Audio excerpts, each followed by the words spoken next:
everybody. So we were talking about symptom control and communication.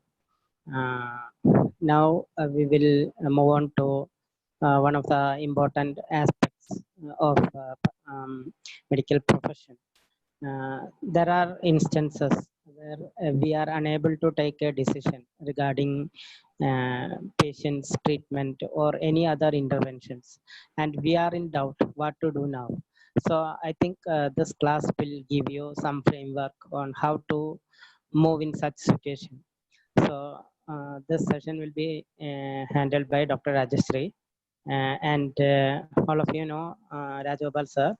Dr. Rajeshri is the Director of Academic Programs of Trivandrum Institute of Palliative Sciences, and she also works at Amrita Institute of Palliative Medicine, Amrita Institute of Palliative, Amrita Institute of Medical Sciences, and also works in Institute of Palliative Medicine, Trichy.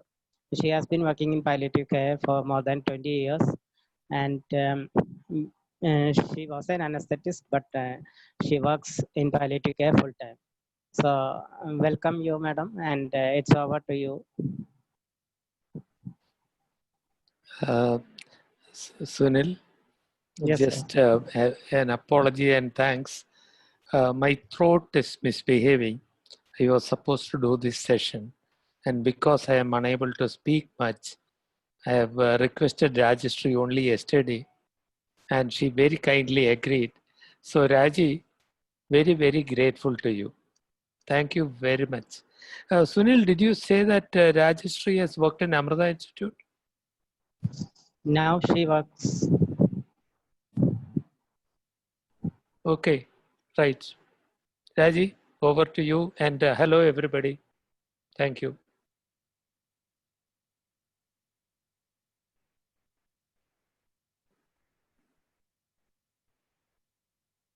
Dr. Rajeshri, can you hear us, ma'am? Please go ahead. Things are not very good with me. Okay, sir.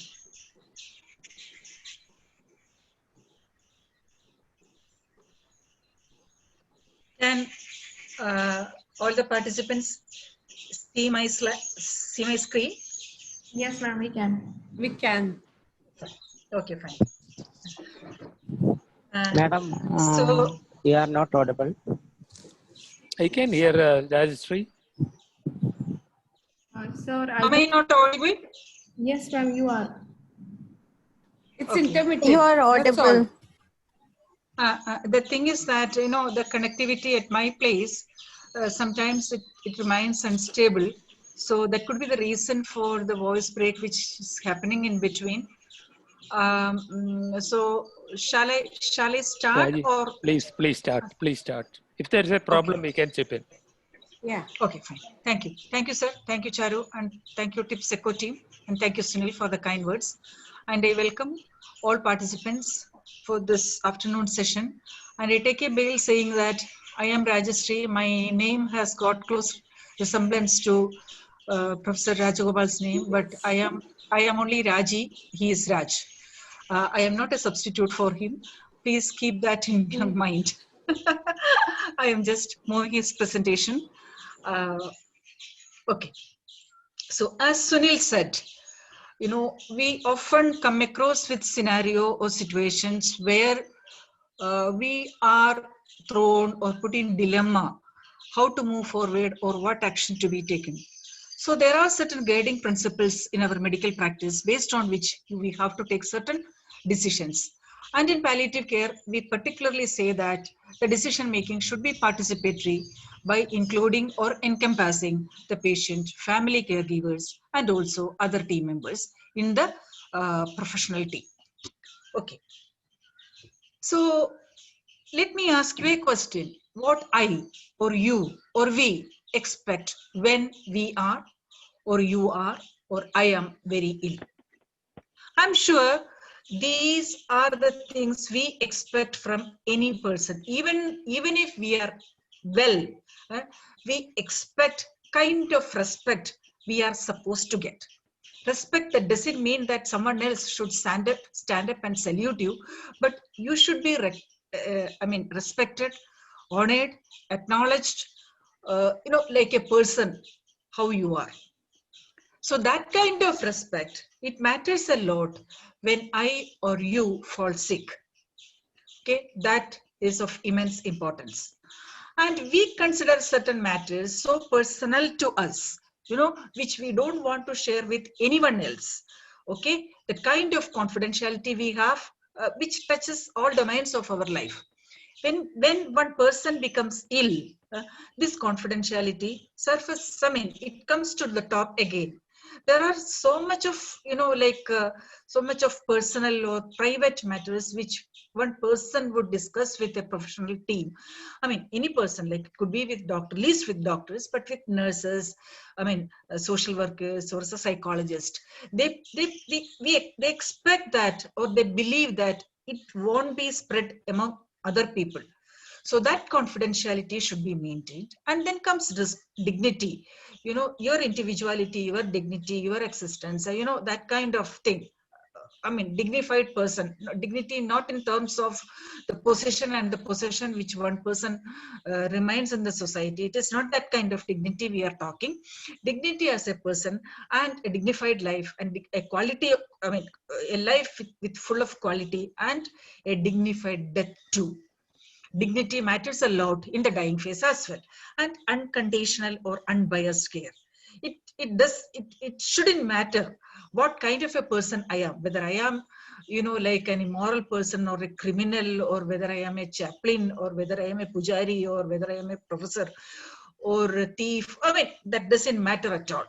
When one comes to a professional team seeking medical help or advice, that person, is only a patient or a person deserving care from the medical team.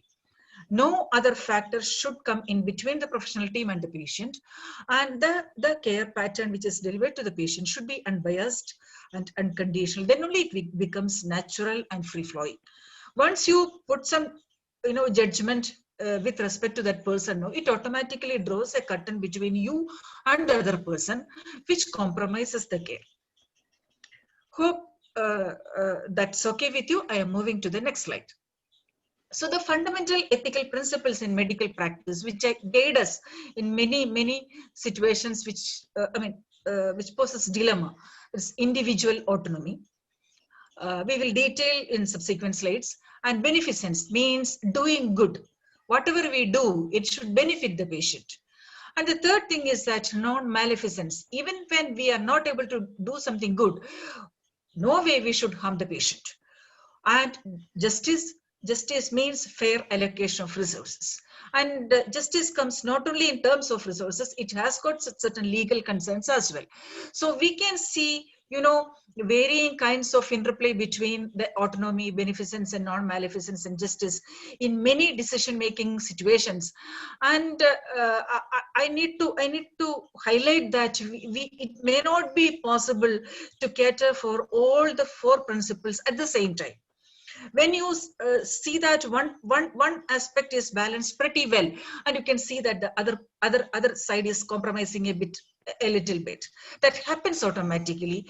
But remember, all these factors, all these four principles have to be considered while taking a decision, particularly when it comes to care of the chronic, bedridden, on patients approaching end of life phase. And it is not exactly legality, but it has got some legal domain as well. And it is not cultural, it is not based on a particular culture, but it has got a cultural context as well. And at the same, it is highly individualized and contextualized. So I am sure that I have made you reasonably well confused. I have highlighted four principles, but at the same time, I have said that these four principles have to be considered. At the same time, all four principles cannot be catered in the same fashion. And I have also said that it has got legal connection, but it is not exactly legality. It has not some cultural connection, but it is not based on cultural, it is not exactly based on the culture.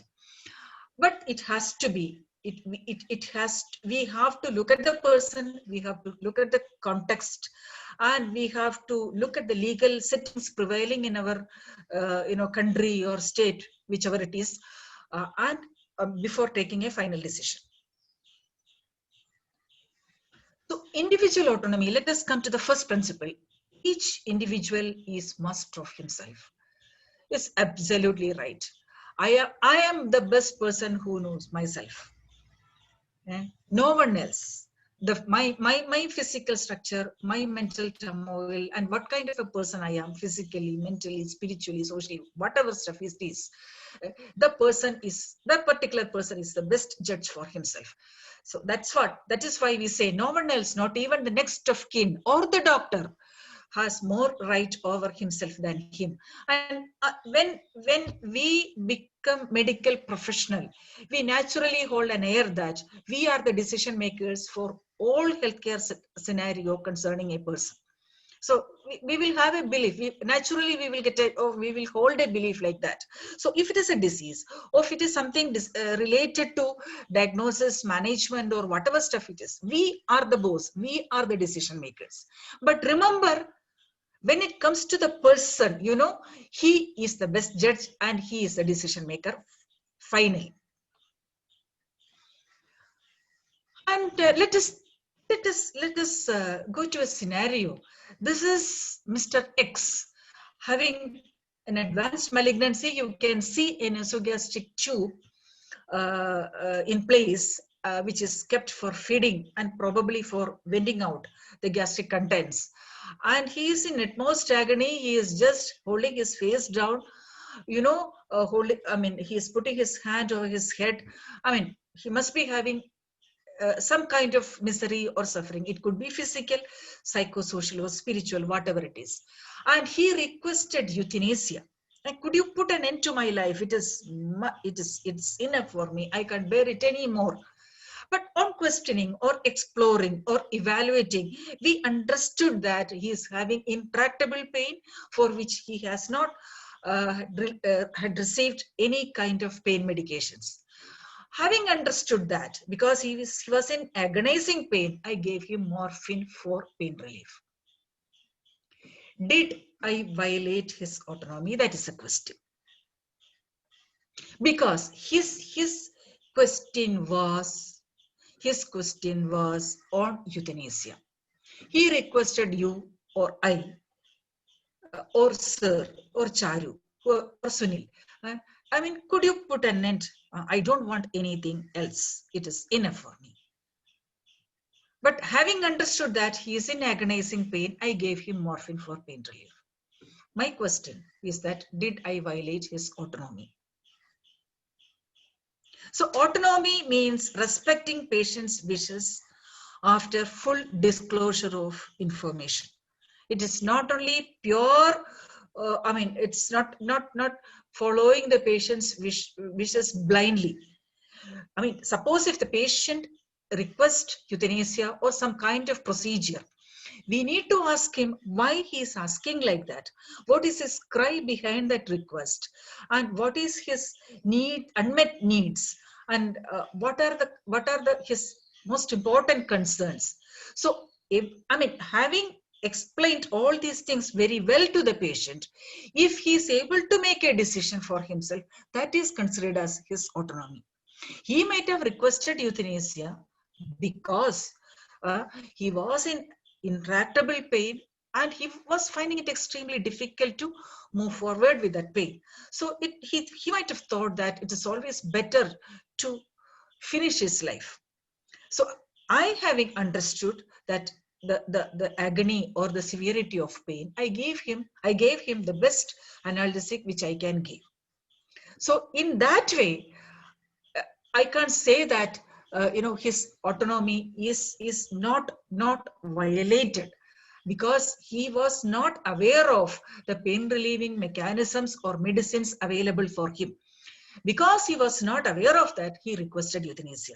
So having understood that, I gave him pain relief.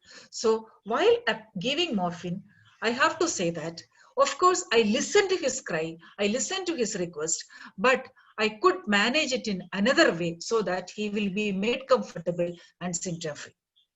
I hope you are following. Sir, would you like to make any comments on that?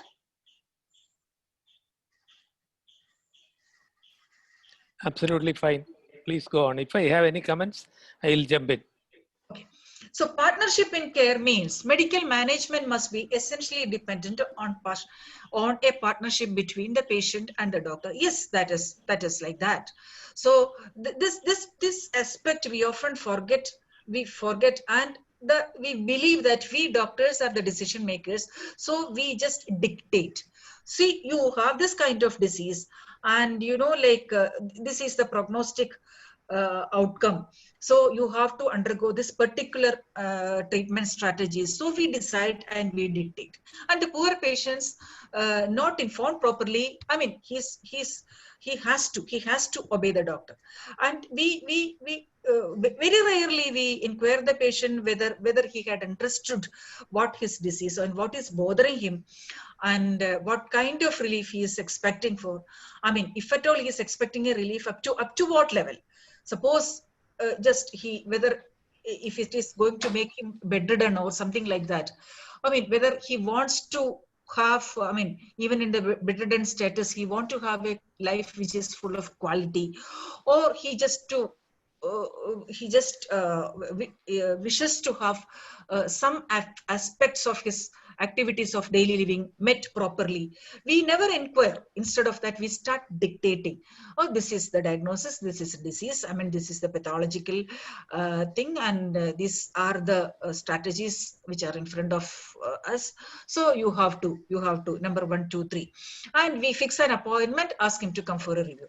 So it shouldn't be like that.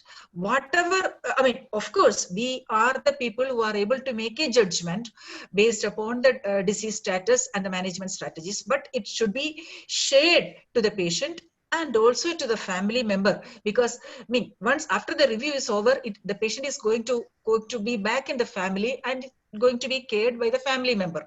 So family member also should be brought into the loop while the discussion is done and the decision is made. So we have to tell them in a language which they can follow. So this is a condition, and these are the options, and I mean, in your status or in your condition, this would be the best strategy, I think. But would you like to have any comments or suggestions from your end, or would you like to have any more questions, or do you have any queries which you want to clarify or something like that? So it should move in such a way that the ambiguity is wiped away and the clarification should be clearly made, and the decision making should be done appropriately between the patient, doctor, and the family caregiver, and also between other treating team members. So autonomy can be a burden to him as well. See, suppose I am just furnishing lot of option, I'm just displaying lot of option in front of the patient, and so far I have been talking about the person, dignity, respect, and autonomy. I am the master of myself. Okay, as a doctor, someone else is just showing lot of options and asking me to choose. You are the person who know you better, and you can take a decision. These are the options. How the patient can do that? How can the patient choose which is better, chemotherapy or radiotherapy or surgery, or which chemotherapeutic agent, or which modality of radiotherapy? He may not be in a position to choose at all. One thing is that he is not informed, and the second thing is that, so once you are diagnosed with an incurable or a long-standing or a chronic disease, you are not sitting on the baseline. Your emotions, your thoughts, everything will start rocketing. It is very true with any person, even with me too.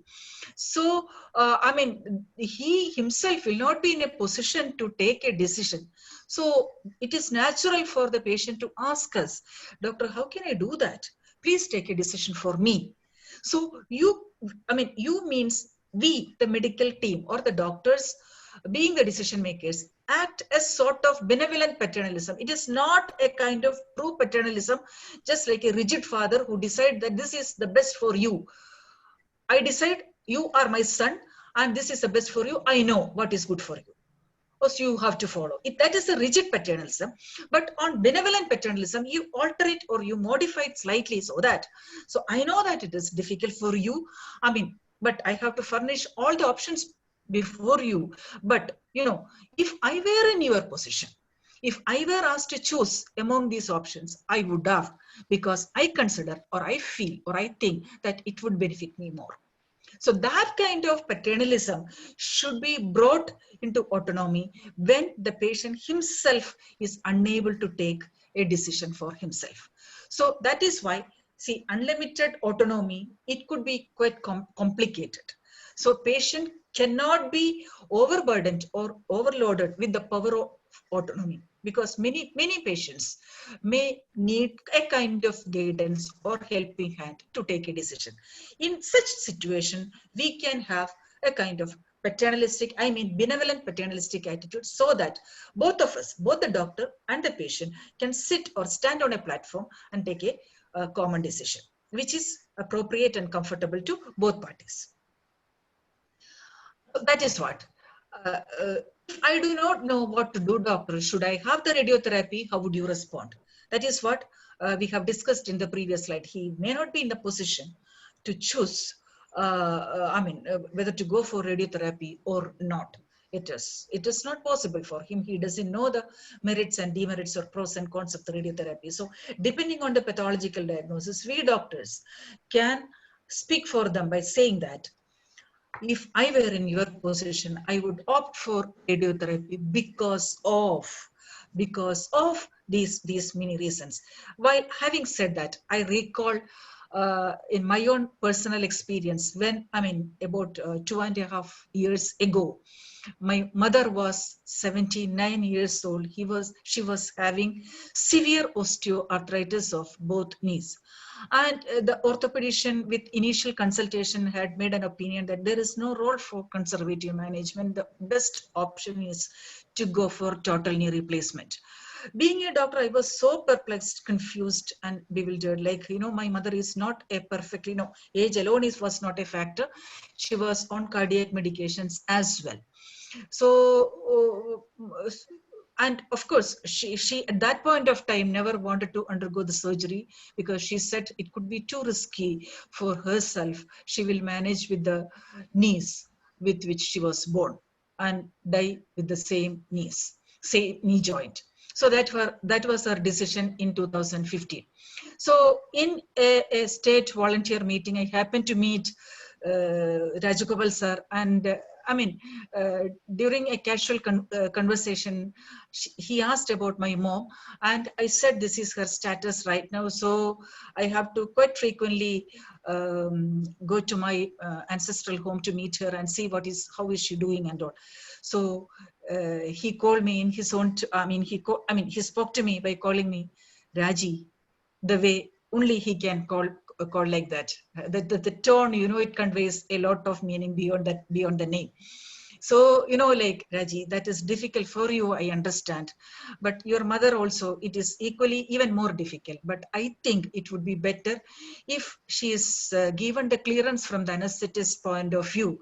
It would be better if she undergoes, because the total knee replacement will bring back quality of life in her future or forthcoming years. So that information I conveyed to my mother. She underwent surgery in 2017. She is absolutely fine with respect to her knees. So that is what, I mean, sometimes we professionals too get quite, confused particularly when the treatment options come from a specialty where you don't have any comment of knowledge. So the professional sitting on the opposite chair can help a lot by saying that, I were in your position, I would have opted for such kind of interventions or procedure because of these many reasons. So partnership in care continues. The patient may pass on his rights and responsibilities as well to take decisions to a proxy. This proxy could be a spouse or son or daughter. Sometimes, the patient may not be in a position to take decision because he could be a submissive person, or he might not be in a level, or his cognition may not be allowing her to take a decision. I mean, like as age advances, your cognitive abilities start declining. So they will give decision to a proxy person. It could be any person who is closely related to the patient. So that should be respected. If the patient has given the rights to that particular person, his voice should be acknowledged and respected. But the problem comes when the patient's wishes and the family views are contradictory. Sometimes it can happen. So my mother doesn't want, but I want, and my mother wants and I don't want. So there can be a conflict of interest, or when there is a when the views become contradictory, we professionals need to take a role where where we can balance both the needs or both the wishes and reach a status where consensus is met. The right to wrong of it. So let us, go to a scenario. That previous patient, Mr. X, has got advanced cancer. You have seen him in a frail condition with agonizing pain with nasogastric tube in place. Probably he might be having pulmonary metastasis, or because he could be anemic. Anyway, currently he is breathless. The specialist recommends that you might require intensive care for better oxygenation. So in the ward, we can give only, the nasal prongs for oxygen supplementation, which is not the best option to build up the oxygen saturation in your blood. So it is always better for you to get admitted to ICU, where we can have lot of invasive modalities or interventions, so that your oxygenation or oxygen saturation in your blood can be built up. So, but the patient, he has undergone so much of hospital experience, and he is very clear that, please don't take me back to ICU. And he's fed up of all ICU interventions. I'm not at all ready. So his son says, don't mind what he says. That happens quite often. My father, he doesn't have sense, and he's quite old, and he's talking nonsense. So don't mind what he says. I am mother, I am paying for him. So you give the best possible care for him. Take him to ICU. Now we are in a fix. Here we have an adult patient saying that I shouldn't be taken to ICU because I had enough of it. So the son, who is the payer for all hospital bills, he says, my father is talking nonsense. And you, being a doctor, you have to give him the best possible treatment. And I am telling you, he must be taken to ICU and should be given the best treatment possible to him. Which is best treatment, whichever is available or possible to him. So, whose autonomy it is? Whose autonomy it is? It is our autonomy, or the patient's autonomy, or the family member, or the son's autonomy. So, everything matters a lot. So, finally, the question comes, whose life is it anyway? Is it my life, or the son, Mr. M's life, or it is the Mr. X's life? Whose life matters a lot? So, finally, it is the patient's life. He is the decision maker for the quality of life. So, but it is very difficult to nudge or just ignore the son's, the request or the plea, or, like a command, because you are nowhere related to the patient. He is the next to kin. He is the next decision maker after the patient. So we have to convince him. Because the patient's wishes are paramount, but we cannot offend the family, because if you do so, the son might take him away to another hospital where he can get the patient admitted to ICU and give all the possible interventions. So that is not our wish. Our wish is the patient's wishes should be respected. At the same time, patient should be given appropriate symptom control so that he would enjoy the best quality of life till his last breath. So if that has to be worked out, we have to respect son's, the cry or plea or whatever it is, but at the same time, we have to make him convinced about his father's wishes, why it becomes so important, and the overall futility of the so-called ICU admission and invasive modalities and artificial ventilation or whatever it is.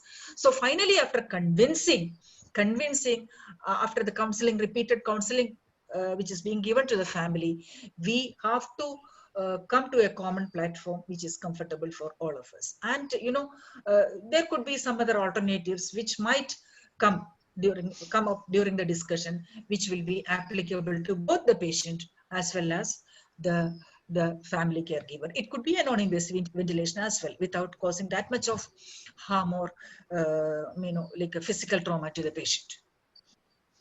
So informed consent. So we talk a lot about getting consent, because every procedure which is done to the patient should be properly informed to the patient and should be documented and should be signed by the patient or the family members or by both persons. So see, informed consent, is it valid and is it a necessity for all procedures or for all actions which we doctors do? So that is what, should I give a written informed consent if you or I have to give morphine for pain relief, for other medications? So that is what, for ordinary procedures, whether it is for drug administration or some procedure, simple procedures, consent is implied. Where, if I ask you to take paracetamol, if I am going to give you injection paracetamol, or if I am giving, apply or place suppository, paracetamol suppository, we don't have to get an informed consent from the patient. When I suggest, when I give the consent, when the patient cooperates with the treatment procedure, consent is taken for granted or it is implied. But on the other hand, where the procedure can be of something like a double-edged weapon, where we are not pretty sure that whether it is going to cause any good or bad to the patient, and if it is quite invasive, which is likely to produce some kind of physical trauma or some morbidity to the patient, definitely we have to inform the pros and cons of the procedure and get a proper written signed document as an informed consent. For ordinary procedures, it is not a necessity at all. Should I be told at all whether I am being given morphine? It might scare me. So that is what, suppose, even now, sitting in Kerala and, speaking about palliative care, still there are people, Kerala is supposed to have maximum palliative coverage among all Indian states. But having said that, I have to say or reiterate that there are people still, living in Kerala, which are so scared of morphine being administered or being taken in. So when I think of morphine, I am so scared that, am I going to die? Will it make me addicted? There are so many queries. So, the question is that if I am trying to start morphine for pain relief for a patient, should I inform the patient that I am going to start you on morphine? That is a question. Definitely we should tell the patient that we are going to start him on morphine, because the patient has got a right to know what he is taking. Okay, doctor has given me some medicine. What medicine is that? No, I don't know. It's not like that. The patient has to know what he is going to take. So, but at the same time that I have certain, my understanding or my knowledge with morphine is a bit shady and I don't know much about it. So I need more clarification. So explain to me what it is and what it is going to do in me, do with me, and what are the side effects? Will there be some problem? So just give me some explanation and help me to understand what morphine is and what does it do to my body. What does it do to my do in my body, and what kind of relief or benefit I will get. and what are the things which I should be careful about, and what are the possible side effects. These are the explanations I want. So help me to understand that in a language which I can understand. But remember, I have the right to know. You have to tell me that. So there is a 2013 amendment of Helsinki Declaration says that after ensuring that the potential subject has understood the information freely, given informed consent, and preferably in writing. If the consent cannot be expressed in writing, the non-written consent must be formally documented and witnessed. Sir, I request you to chip in and explain, if possible, if it is appropriate. Sir.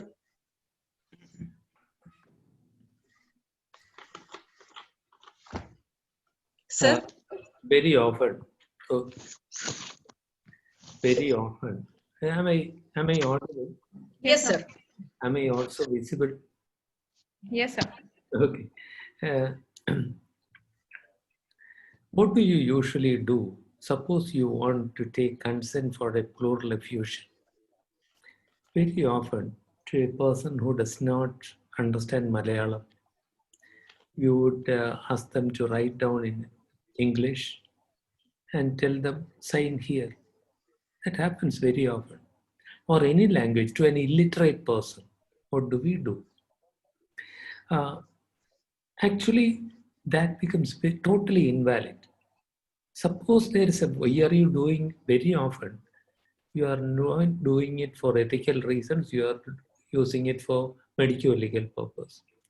Suppose there is a court case and the patient is asked, did you sign this consent form?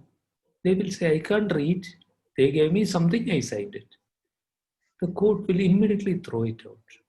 Whereas, if the person cannot read that language, your language, or if they cannot write and read, it's better to get their consent now that we have these devices, audio recorded, or just get their consent in their own words, write it down, sign it, and get someone to witness it.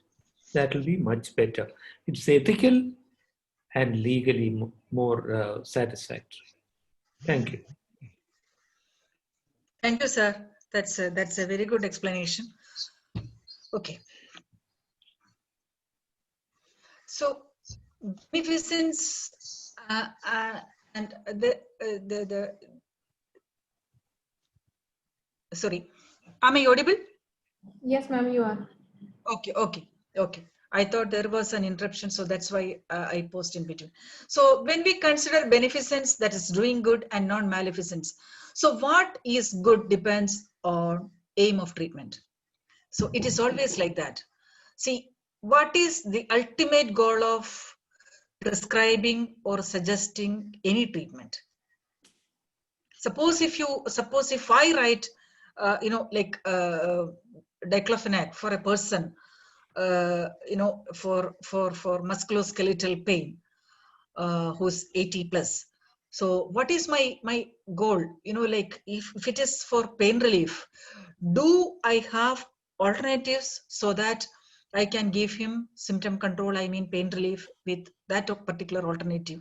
So the same diclofenac, which might be useful in a younger patient with some musculoskeletal injury in providing pain relief, may not be that good in an older person who is having 80 or 80 plus years old, because the side effect or the side effect of diclofenac can be potentially harmful to the patient. So that is what the essential chemotherapeutic agent in early stage of the disease may be totally unacceptable towards end of life phase. So similarly, an NSAID, which is quite useful for a younger patient with sports injury or musculoskeletal injury, may not be that useful. Not only not useful, it may cause some harm to the patient, to an older person. So the good or the bad depends on the aim of treatment. What is our ultimate aim while suggesting a treatment pattern? Double effect. Coming to double effect. So all drugs may have adverse effect. Even the simple paracetamol has got. So when we administer a drug which has got two effects, like one good or one bad. So the potential beneficial effect, which is likely to come from the administration, doesn't so because if that particular drug has got potential benefit on that particular patient, its disadvantage should not be a hindrance or a block to prescribing it. Sorry. I request all to remain muted. Ma'am, you can continue. Okay. So what we were discussing is that, like all drugs may have some side effect or adverse effect. So when the benefits of a treatment outweigh the disadvantage, or the good effect of a treatment outweigh the bad effects, the complications may have to be accepted. Say, for example, a patient who is in end of life phase or in actually dying phase, he is quite restless. And he is in miserable and he's got considerable agony. We don't know exactly what is the reason for the suffering. Maybe the terminal agitation or whatever it is. So we have decided to administer a combination of haloperidol and midazolam. So we have given a small dose of haloperidol followed by 2 milligram or 4 milligram of midazolam slowly intravenously. So we know that administering an antipsychotic dopamine antagonist like haloperidol or a benzodiazepine like midazolam, it can have a disadvantage of pushing the patient into a dying platform faster. Like it might make the patient lose consciousness or some hemodynamic disturbance or whatever it is. But the potential benefit or the potential good effects of midazolam, which could be brought in by the administration, like making the patient and calm and comfortable on the bed, that outweighs the disadvantage. Anyway, the patient would have died. Now he died in a peaceful manner. So the benefit of administering midazolam should outweigh the disadvantage of making the patient like semi-conscious or unconscious, so that complications may have to be accepted, which is well explained by the principle of double effect. So distributive justice, that is fair allocation of available resources.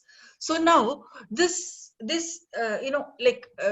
X, he has exhausted all modalities of treatment.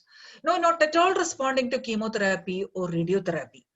But his treating oncologist is very enthusiastic, but he just want to fight the disease. So he asked Mr. X to get an MRI done to assess the spread of the tumor. Why he's so eager to know why the chemotherapeutic agent or radiotherapeutic strategies which is giving to the patient is not working. So he just wants to know the current status of the patient and the spread. But this man, Mr. X, he doesn't have any money to spend for MRI. Even in the government setting, we have to pay for MRI, not at the actual cost, but we have to pay the subsidized cost, particularly people for people above the poverty line. So we know what it costs to the patient in the private sector. So I am working in a palliative care unit. Okay. And I really want to help Mr. X. And my organization can afford to pay for the cost of MRI. But remember, that money is budgeted for buying essential medicines for the home care unit. Okay, now we have two problems. So Mr. X is one of my patients. Now he is asked by his, treating oncologist to get an MRI done to assess the spread of tumor. But remember, he is not in a status where the disease is responding to chemo or chemoradiation. He doesn't have money. Okay, but he has to get an MRI to further his reviews with the oncologist. But my organization is able to pay for him because he is one of our patients. But that money is actually kept for buying essential medicines for the home care unit. So should I pay for Mr. X MRI or should I keep the money back for buying the essential medicines for the home care unit? I don't know whether we have enough time. Otherwise, I would have encouraged that chat box. Like this is a tricky situation where most of us, because of overwhelming compassion, will jump for helping Mr. X because he has to be helped. Just because he doesn't have money, he shouldn't be refrained from taking an MRI. So it is not the question. Why my or your the organization is holding the money? Is it There for are some comments in the chat box. Okay, please. Sunil, please. Yeah, we should keep the money and help the more needy. That's what the one answer. And the other one says home care medicines. Then another one, we should keep the medicine and use for home medicine, home care. So most of them have replied as for home care. Yes, absolutely right. That is brilliant. Super responses because because of compassion and emotional judgment will make us pay for Mr. X MRI, but we should understand why this particular resource is kept. We have collected or we have raised the money for something, which is meant for a common good. That particular essential medicine is supposed to be used by the home care unit to be distributed among a lot of patients. So we have to consider this factor when we allocate resources. It shouldn't be allocated on personal basis and for an option which doesn't have that kind of appropriateness, or it shouldn't be allocated for a futile reason, but it should be allocated or used for a common good or maximum benefit. This should judge our decision-making process wisely when with respect to administration. Administration means deciding about buying costly medicines or paying for the costly investigations. So where the money has come from or where the money has to go for. So this should be kept in our mind. This distributive justice has got a block. Sometimes we see that certain category or some groups of people will be squeezed or marginalized. Suppose you have limited resources, it will be given to the most productive community or productive people. It happened in COVID-19 also. In in many Western countries, interventions and invasive modalities were given only for younger people. I've heard that from the media, and much of it could be hype also. I am not sure. Older population were pushed away from giving the invasive modes. I'm not sure whether that is going to benefit them or not, but anyway, the resources were allocated with a prioritization for the younger people. So in a hospital setting, suppose if we have a limited resources, so definitely the allocation will be moving, or it will be just driven towards the younger person with a better life prospects, and considering the fruitful years of life. So we may feel that the old and the frail are pushed from the mainstream to the margins. It happens, but that kind of justice we have to think of when we are living in a resource poor country. Before going into the euthanasia, the slide proper, regarding justice, I would like to have one more comment. Justice has got a legal component as well. Suppose suppose some person who is known to me, or let it be one of my palliative care patients, so he comes to me for some certificate, or he's just applying for driving license, and he is a patient with some neurological disease, and he is on anti-epileptic medications, and because he used to get attacks of epilepsy or seizure quite often, so he's on multiple epileptic drugs. So in the driving license, the format, which is to be signed by the medical qualified medical personnel, there will be a column, I mean, whether this patient is suffering from or whether this patient is taking medicines. So one of the column is, if I remember correctly, it is on epilepsy, because suppose the driving person, if he suddenly throws seizures or convulsions, it could be dangerous not only for him, for the people sitting inside the vehicle, and also people walking on the road, and also for other vehicle. So he requests, doctor, please fill in that I am not taking any medicines. He's known to me, he's taking medicines for me, and like he's one of our patients. So what kind of justice I should do? Should I care for his request, or should I cater to the needs of the society? So as a medical professional, we have more responsibility towards the society in certain sensitive issues. So I have to convince him that I am not supposed to do this. This is beyond my ethics, and this is beyond my principles of practice. And I have to look at the society as at a broader perspective. So you have to convince him in a compassionate or with milder tone that that kind of certification cannot be done. So that kind of legal aspect also should be held when we talk about justice. So coming to euthanasia, what is the point of my being alive? Being in a bed-bound status with lots of pressure ulcers, with maggots maggots in between, and someone else is coming and doing the dressing and taking care of all my primary needs, including bowel and bladder care. Can you kill me and relieve me of the misery? I mean, just like Mr. X has asked us. The scenario is different. At that time, he was crying out of intractable pain. Now, the situation is different. Pain is not his concern. He is just, worried about his, life, and being in a bedbound status, depending on so many people for each and everything.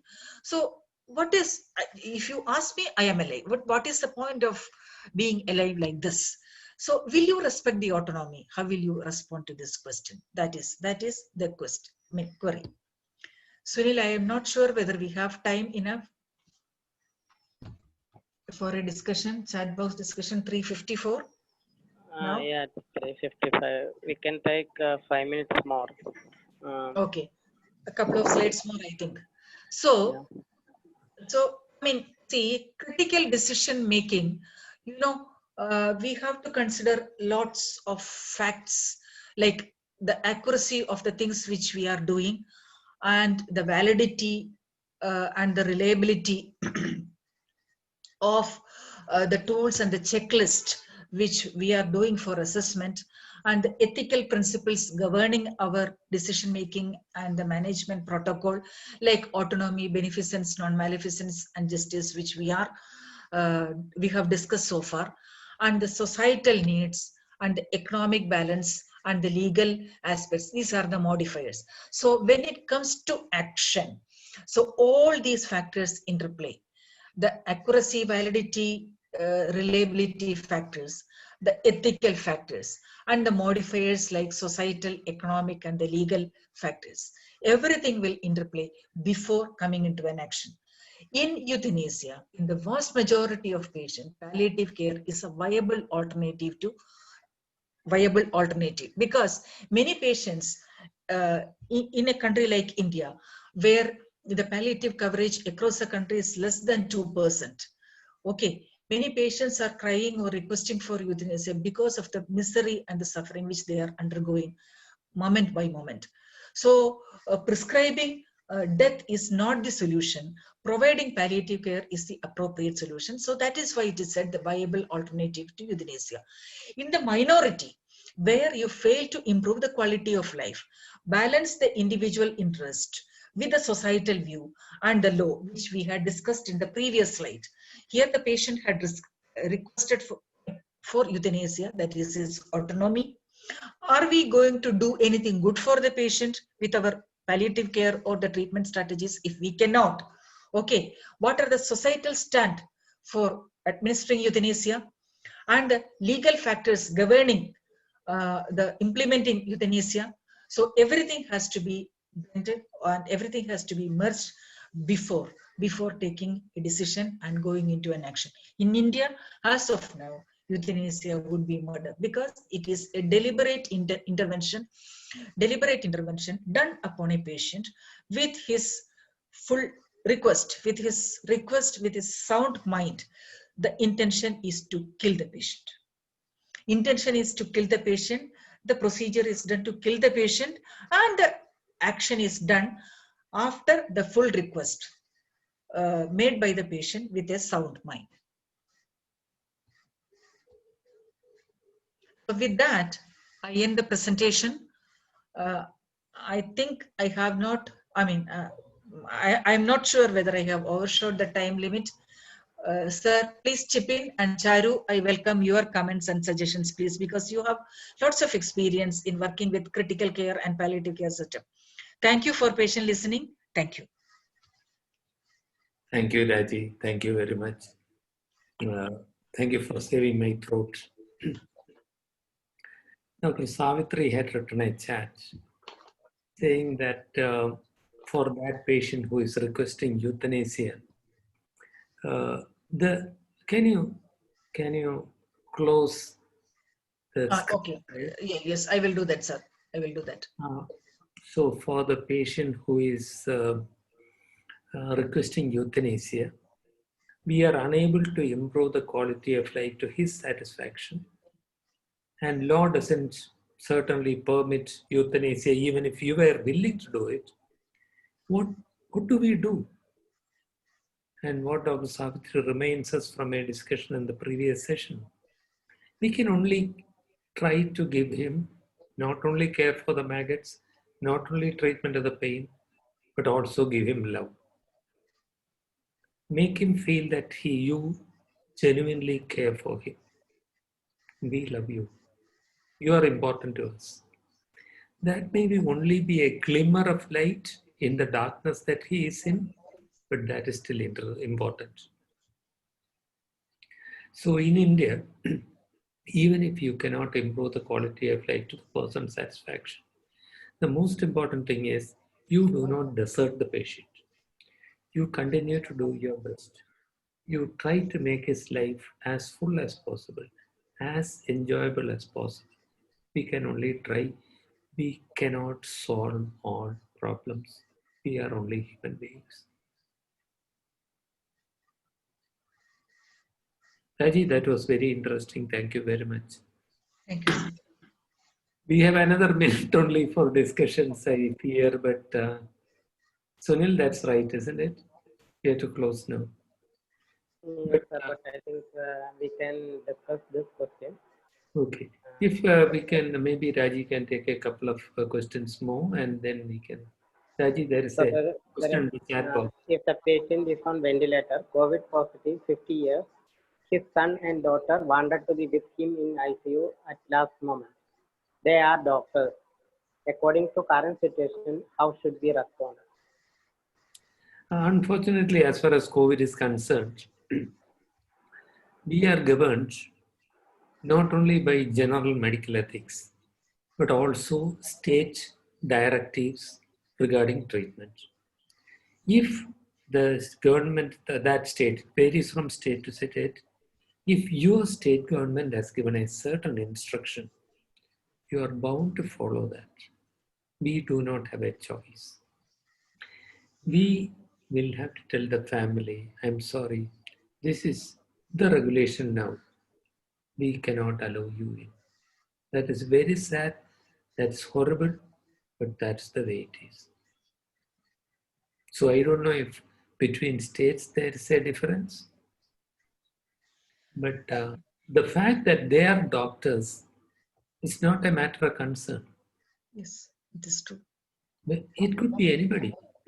Yes, absolutely right. Sir, I mean, like, just because the patient is on ventilator, does it matter? Like, he's only 50, and it depends on the comorbid status as well. Though the outcome of patient surviving out of ventilator, it's not that good, but still, he may be a candidate who's likely to get benefited. So we don't know. As Sir said, the state policy matters a lot, and there should be some kind of triaging before the patient is placed on a ventilator. age alone is not the criteria, but the comorbidities matter a lot, I think. Dr. Ravindra, if there was no state directive, if the matter was left to me, I would take the consent from the couple. Yes. I would give them PPE and ask them to come and meet the person. Yes. But that's my feeling. I will not do it if the state regulation is against my judgment. Thank you so much, sir. It was you.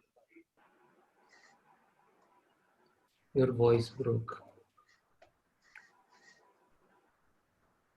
I have a doubt. Actually, normally they say elderly patients over 80 years, if they get cancer, we don't consider all the treatment modalities which is done for a younger patient actually.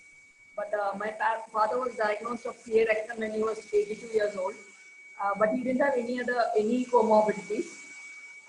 So the doctor gave us a choice that we could go and do all the treatment which is essentially done for somebody who is less than 60 years. So I actually convinced him and he was willing, and finally everything went all well, and he underwent massive resection and he's on colostomy, and he underwent even the radiation and the chemotherapy as well. So one way he's right now, I should say, totally fine, but still we have 5 years of prognosis to see. But what was it right on my part to convince him to do that, even though he was 82 years and I had put him through all this?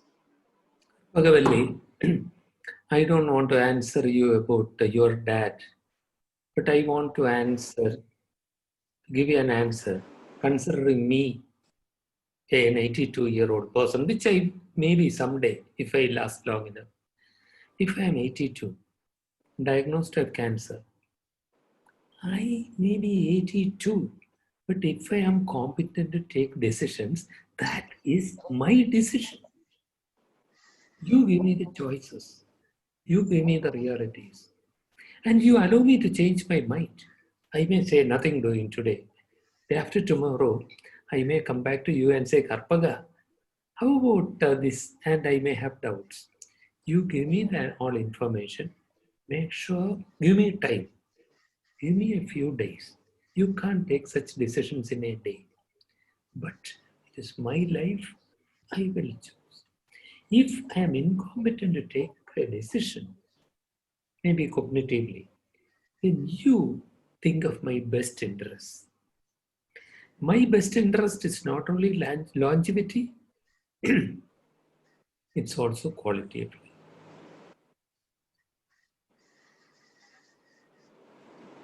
But when the doctors alone decide, hey, he's 82, or why 82? Say it's 92.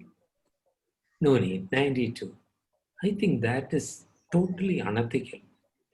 At 92, that may have man, if he is cognitively not impaired, may have several things to do. He may be living a productive life. He may want to take the risk. And if he wants to take the risk, you have to allow him to. Thank you, sir. Okay, thank you. I think we will move on to a patient story. Rajalakshmi, I think you can share the screen, and Dr. Shubhra will be presenting the patient story. Dr. Shubhra? Raji and Raju and Sunil, please allow me to leave at 4:15. Okay? Okay, sir. Thank you. Dr. Shubhra, can you unmute from your end and speak?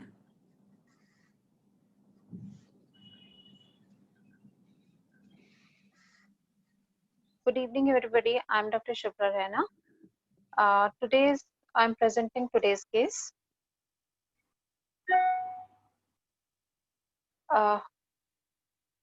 This is a 54-year-old female diagnosed with squamous cell carcinoma of cervix stage 2. She actually presented in a hospital in April 2017 with complaints of irregular postmenopausal bleeding for 6 to 7 months and vaginal discharge for 2 months. She was ignoring it because she was hesitant to report anybody. But then she consulted her gynecologist, and she gave that history that she attained menopause 6 years back, and for past 6 months she is observing irregular vaginal bleeding and vaginal start. The gynecologist examined her and she referred her to oncologist. She had 2 daughters, both were normal deliveries. Younger one is 25 years old, and after second delivery she got tubal ligation. She also received ATT 9 years back, and she was on hypertensive for past antihypertensives for past 2 years, and diabetes was recently diagnosed. She was a normally built female for her age, and her nutrition was average. Though pallor was present, rest of the systemic examination was normal. Vaginal examination showed mild cervical erosion and hard mass felt in left side of vagina. Pap smear was taken, and report was suggestive of squamous cell carcinoma. We evaluated her further. Her CBC, KFT, and FT were normal. CT scan of upper abdomen showed the small left adrenal gland nodule and right-sided pleural thickening, which were not significant. We further evaluated with MRI pelvis, which is diagnostic for cervical cancer, an altered single intensity lesion measuring 4.9 by 4 by 3.4 centimeter, predominantly in left side, involving anterior and posterior part of cervix with involvement of endocervical. Laterally, it was extended to left parametrium, and inferior extension was into upper 1/3 of vagina. The lesion was abutting posterior wall of urinary bladder on left side with affected flattening. Uterus was bulky and shown a large altered signal intensity lesion suggestive of a fibroid. Her biopsy was taken from cervix, and which confirmed moderately differentiated squamous cell carcinoma.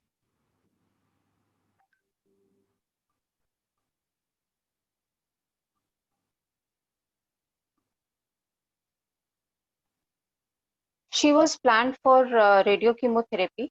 She received external beam radiotherapy by IMRD to pelvis with 6 cycles of cisplatin-based concurrent chemotherapy, followed by 3 sessions of ICM. Post CTRD MRI was suggestive of thickening in cervix, and it was suggestive of actually good response to chemoradiation. She was kept on regular follow-up, and she was coming for follow-up till April 2018. After that, she came for 1 or 2 follow-up intermittently. Her investigations were almost normal. But in February 2019, patient presented with complaint of severe perineal pain and loss of appetite.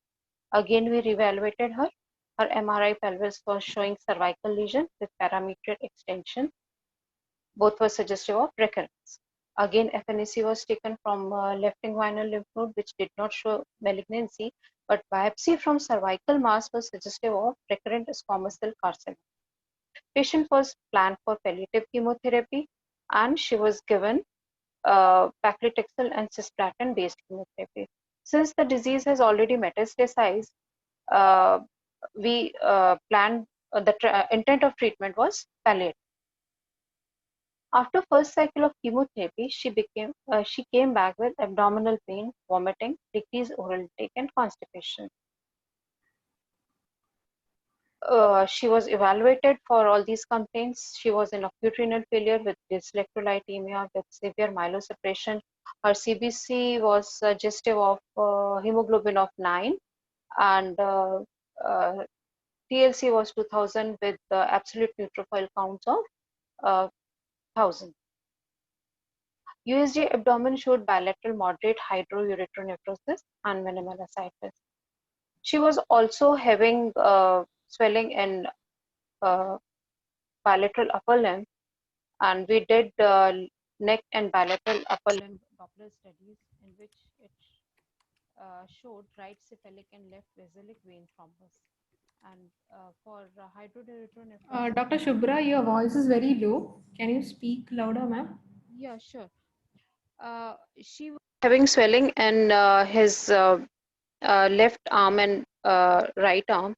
So we did bilateral upper limb Doppler and neck studies.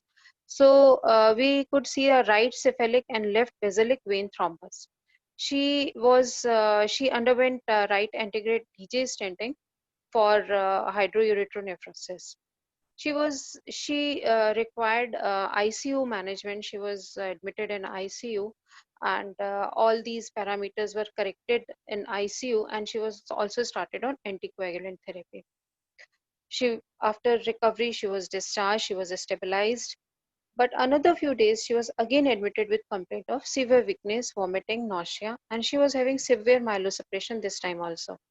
Renal function continued to deteriorate with reducing GFR, suggestive of renal failure, and in urine E. coli growth was there. Urologist opinion was again taken, advice for bilateral PCN. Family had financial constraints. Further oncology treatment was discontinued and patient was discharged for further supportive care at native place on patient's wish. So here,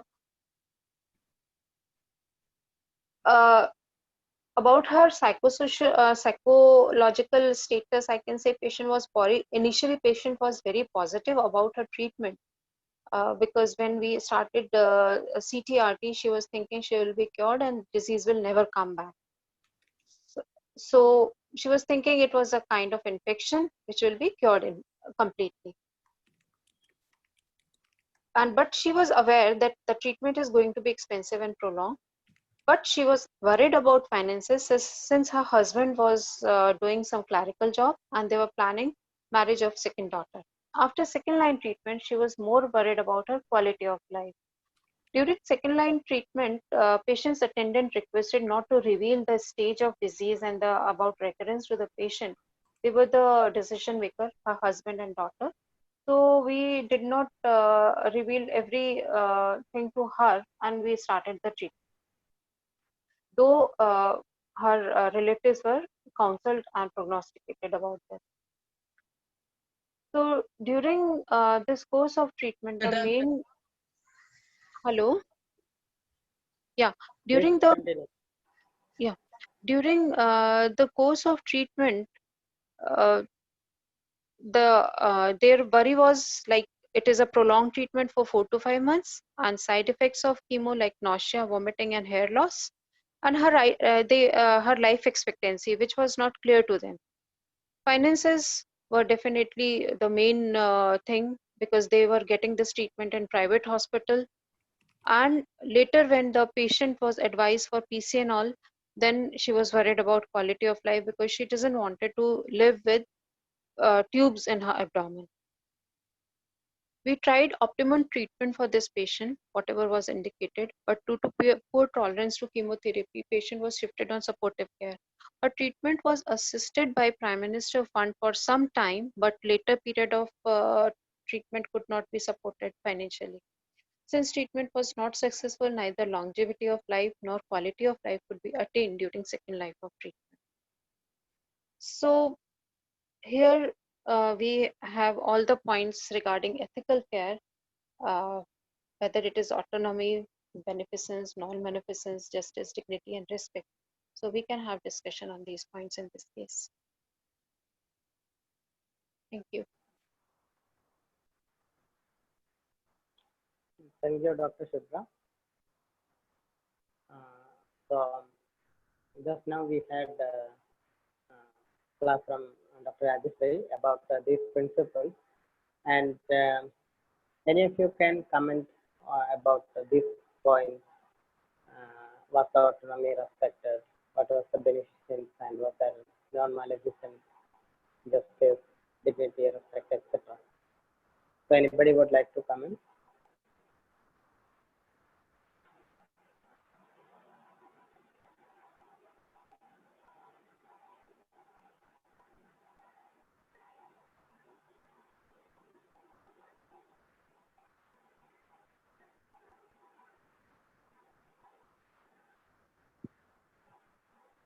Anybody, any comment? So what about her autonomy getting respected? Like her wish was not to disclose. I mean, sorry, am I making any unnecessary remark or comment? No, madam. Huh? No. No, ma'am. No, I was not knowing whether, like whether I am expected to speak or not, so suddenly he started. So that's the reason. Okay.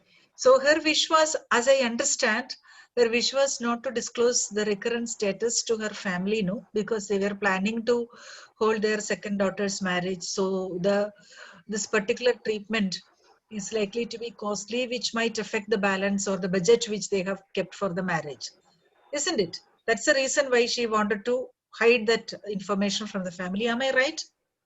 The Ma'am, family want to hide information from the patient, isn't it, Dr. Subra? yes, sir. Family wanted to hide this information from the patient because Could they you were just not. go back to the previous slide? Sorry,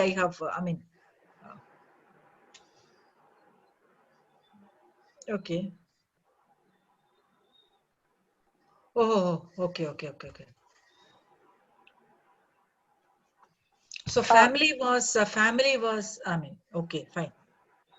Okay, Okay. because they were worried that she won't be able to cope, and they were thinking that they will just get over with the treatment and they will arrange marriage for their daughter, and nobody in their society will know about all this. So, what if they are not planning to disclose the recurrent status to the patient, probably because of multiple reasons, uh, you know, uh, because of the extensive nature of the disease or uh, uh, not so good outcome for the treatment, whatever it is. So how are they going to manage the patient, the family? See, suppose she may be having the symptoms, escalating in Yeah. her, daily. Sorry.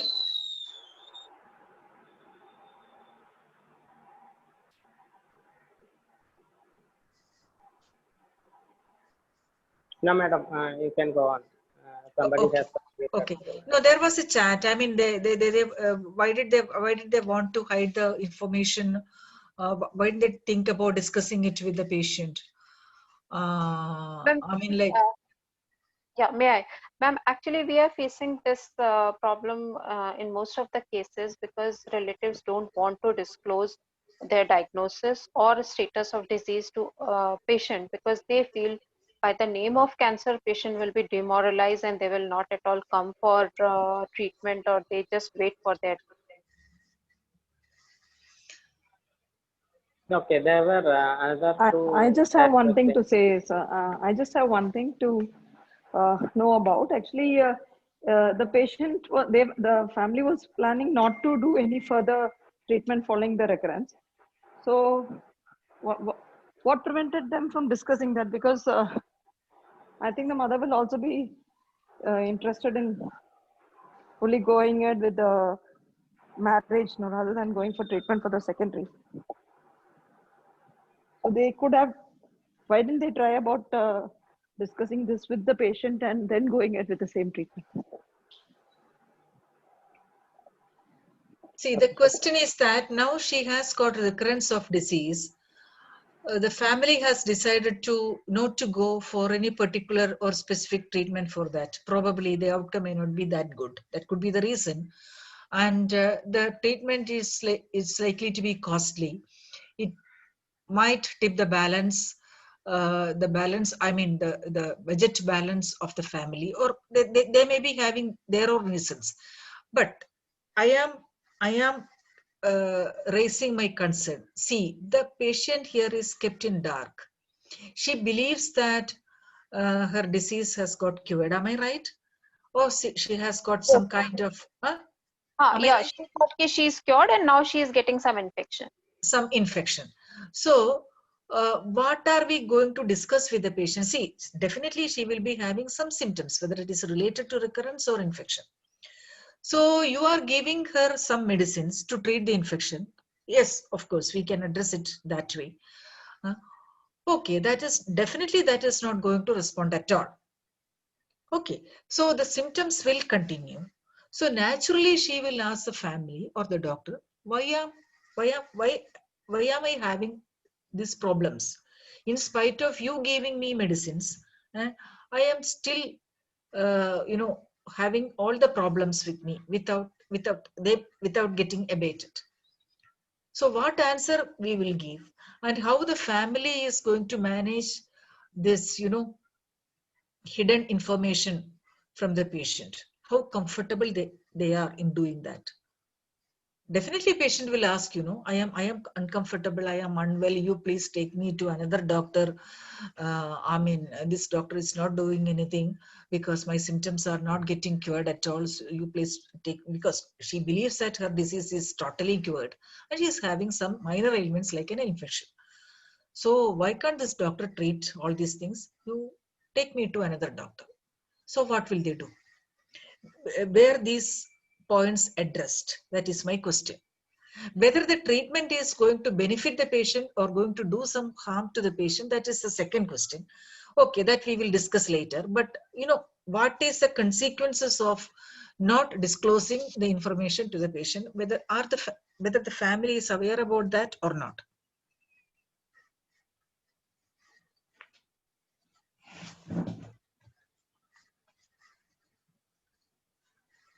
And family was aware, and they were ready to get the treatment for patient, but they just wanted to keep her morale up, that she is not being treated for cancer, which is now in incurable state. Okay, the family is ready to go ahead with the treatment? Yes. Okay, so the problem is disclosing that the disease has recurred, and again she has to go back to the previous treatment modalities which she had stopped, which she might have thought that it's no more required. That's what I mean. She believes that her disease is totally cured and she doesn't have to undergo that kind of chemo radiation protocols anymore. Yes. So now the disease has recurred. So they want to go ahead with the treatment, but they just don't want to disclose the matter to the patient. That is what. Yes. How can that be accomplished? Definitely, when the patient is going to be administered for, planned for, scheduled for chemotherapy, which is likely to have side effects. She is more, I believe, her health status also might have gone down. So the side effects of chemotherapy can be little more profound. Or if it is radiation, it requires patient consent, and without her knowledge, she cannot be taken to radiation room. So how they are planning to go about that? Ma'am, for that they lied to the patient that it is just an antibiotic treatment for you. Antibiotic treatment for chemotherapy.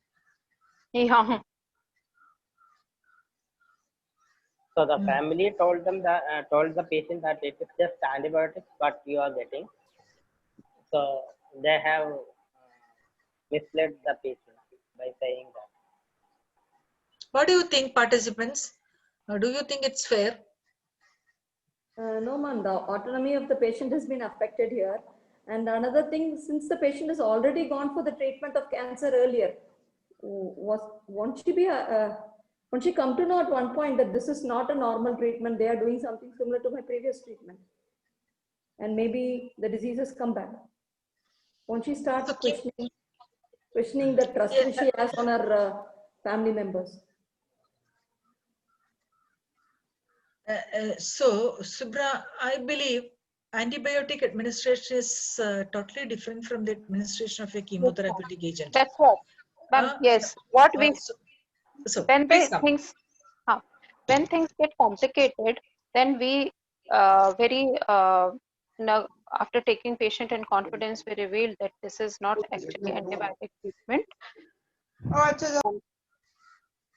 You mean they want to buy some time? Yeah.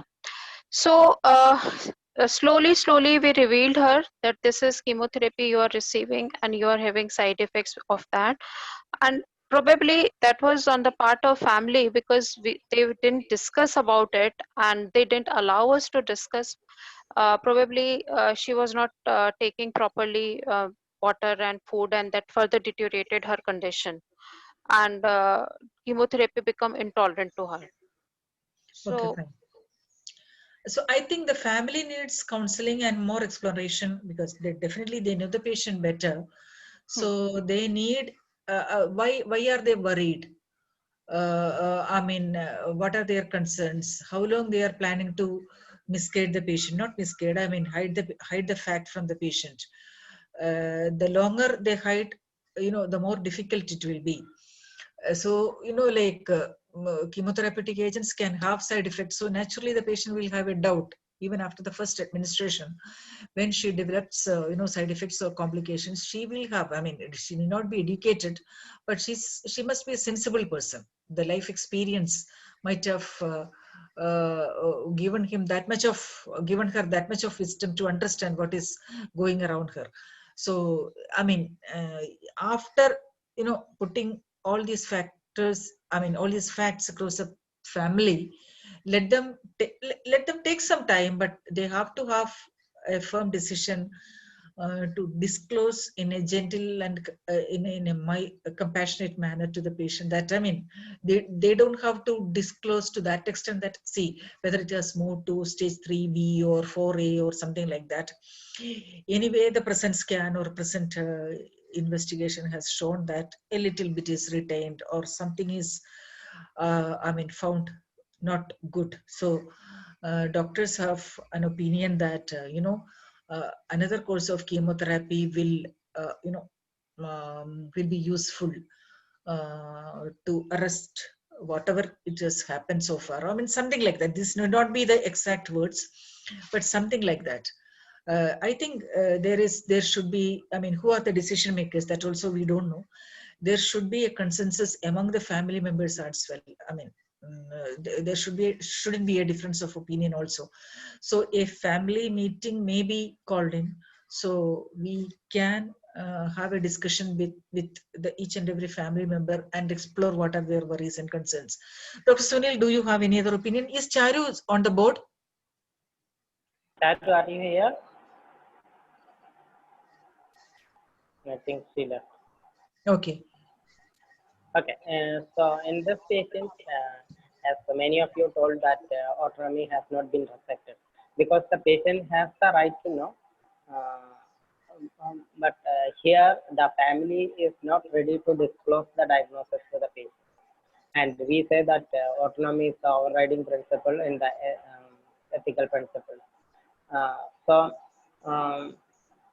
here family is because of their concerns. We don't know what are their concerns by disclosing the truth to the patient, but they don't want to disclose the truth to the patient. So as many participants told, it will be better to call the family meeting and talk to them, find out their concerns, and then tell them uh, why we should break the news to the patient. So we have many reasons why the patient should know about the disease. When we look at this patient story, she wanted to see the marriage of her daughter. That's also very important. So if the patient knows that she has a very advanced disease, then she would tell the family members that okay, I would like my daughter's marriage to happen very fast or early. So it is important that we should discuss, we should take the, um, we should be able to convince the family, but it is not always very easy to convince the family. Um, Even though the overriding principle, uh, it is in the Western country, autonomy is considered as the overriding principle. But here in India, what happens is the patient is accompanied to the hospital with the family member, and the family will be with the patient whole throughout the treatment. So family also has some autonomy. So it is a tricky situation. So we have to uh, take the trust of the family, and after discussing with them, then only we will be able to talk to the patient. Otherwise sometimes they will take the patient somewhere to some other hospital, and probably um, she may not get the proper care. That's also a problem here.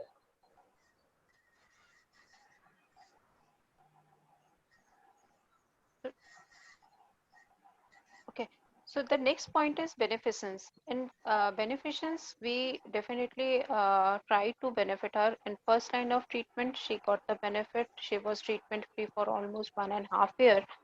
But after recurrence, we gave her chemotherapy, which he could not tolerate, and she landed up in renal failure and DJ stenting, and after that PCN was required. So the second line of treatment is a question mark, whether we should have given that or not, because instead of benefit, it has actually given her harm, and nor we could achieve cure for the treatment, neither we could get the optimum quality of life. Subra, my comment is that because she had responded to the first line of chemotherapy, the treating physician or the oncologist might have thought that the second line also would work well, because nowadays carcinoma cervix and carcinoma breast, like some other malignancies, are potentially curable. It is at the time of diagnosis, it was stage 2, I believe. Am I right? Some of the links Yes, I am missing. yes, Okay. yes. So they could arrest the progress for some time. So I mean, unfortunately, it has recurred. So at this point, if they are, I mean, if she is given another course of chemotherapy, maybe more aggressive or whatever it is, so they might have thought that it might bring in some good to the patient. But I mean, contrary to their belief, I mean, contrary to their understanding, it did not work so well. So she had all the complications. So sometimes, that is why we had it in the initial, presentation or discussion. Sometimes you see that when you try to balance one aspect, you can see that the other aspect is, it is not matching well, or it is just tipping. So it happens. So I can't say that the oncologist intention was bad and he had just overlooked non-maleficence. He might not have expected that. That also is a possibility, this kind of reaction. So the next time this point comes to this, it holds importance when she is again subjected to chemotherapy for the recurrence this time. So this time she is unlikely to cope with chemotherapy and can have very, very flooded reactions. So in that case, because we have one past experience of having stormy post chemotherapy period for this particular patient, so keeping that in mind, now we have to balance beneficence and non-maleficence with the forthcoming treatment, with respect to the forthcoming treatment, if at all they are planning to move ahead. That is my comment. Sunil, anything else?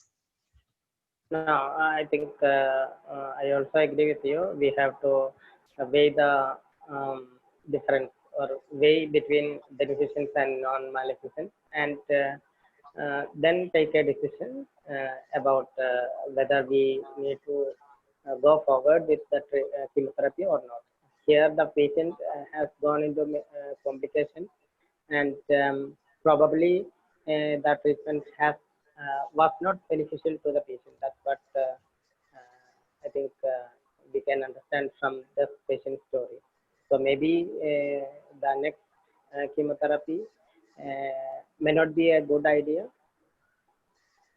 Exactly, Sunil, exactly. And again, the patient has to see, sir had pointed out, like whether I am 70 or 80, if my cognition levels are okay, and if I am having a sound mind, it is I who have to take a decision. So if this patient is just given a bit of information that she is suspected to have some kind of disease recurrence, and she might take a decision to go against chemotherapy because she had that past bitter experience with past experience with bitter experience with the chemotherapy in the past.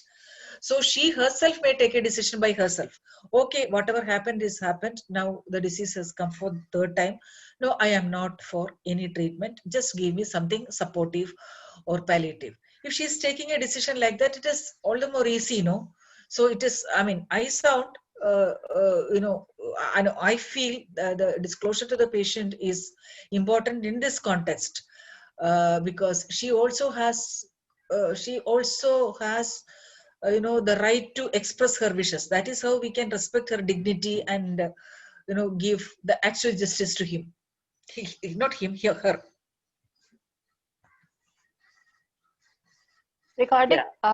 justice and utilization of resources, definitely they were in final constraint, and our hospital actually supports through NGOs, and we give recommendation for PM fund also. So that we did.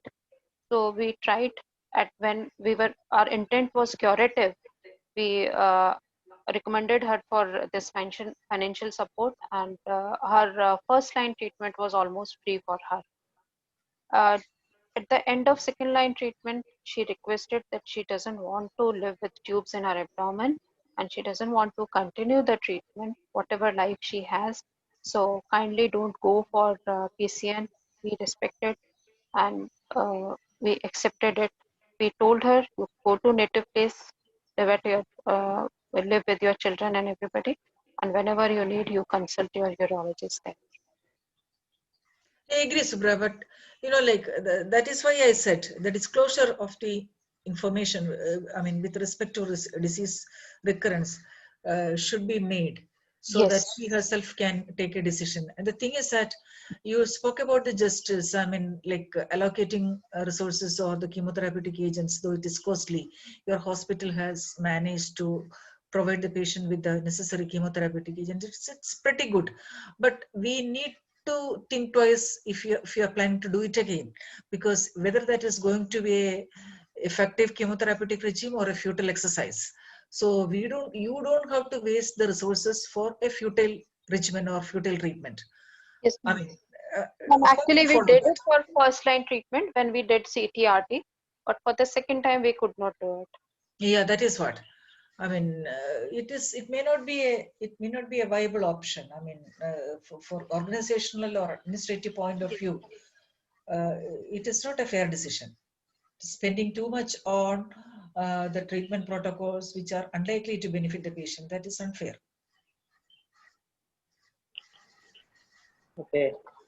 Thank you. I think so. There is no doubt that we can respect the autonomy if we diagnose, or sorry, if we disclose the truth to the patient, and that's when we give the dignity and respect to the patient. So the beneficence and non-maleficence have to be considered together, and then only we can come to a decision in which this patient, we see that by giving chemotherapy, there's a chance that she can go for more complications. And here the fair allocation of resources cannot be justified because patient doesn't have a good chance of recovery from the present situation, or she may not have a good quality of life even after spending so many lakhs of money. So, uh, so that's the summary about this patient story. Um, I think we have to wind up the session now. So thank you, madam, for a wonderful session, and thank you all for being very interactive. Um, thank you all. Rajlakshmi. Thank you, sir. Thank you, Dr. Rajashree and Dr. Shubhra. So we can see you next Tuesday with a topic on difficult pain. So thank you all for joining in. We'll see you next Tuesday. Bye. Thank you. So Dr. Subra, thank you for presenting this